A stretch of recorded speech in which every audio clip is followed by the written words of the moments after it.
what was going on in the late 17th century to the very beginning of the 18th century here in South Berwick. How did they live?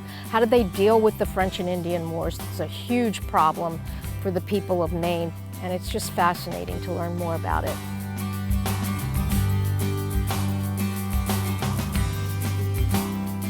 Archaeology has been using GPR and other geophysical techniques for quite a number of years. As a result, it's getting more and more frequently incorporated into a lot of archaeological research designs, archaeological field schools like this.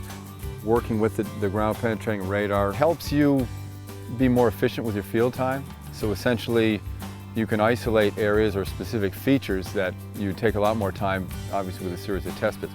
A little tighter, okay, good. We can map the area better and look for features that would help us with the dig. That's what's most important, is that we're digging where there's something significant. What we've been doing is gridding off areas that Neill's interested in and doing large area coverage surveys. This used to be a tavern, so like trying to find out where the foundation of the tavern is really is beneficial, because then we'll find more artifacts. A structure like this, you know, back in at the time it was in use in the late 17th and early 18th century, wouldn't have just been one building, but a collection of buildings in the area.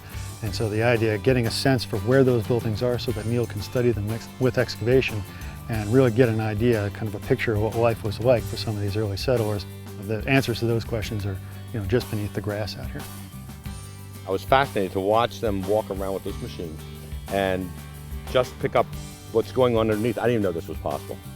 So if you come close, what you're looking at is a top-down plan view of this area. It's about 30 by 40 feet. The bright colors are the strong reflections, so that in this case might mean something like, you know, jumbles of stones or a compacted area. We saw the graph or whatever was produced from the radar, and you could start seeing certain little anomalies, and it would be a case of, well, this looks like a dead zone, let's not waste our time here.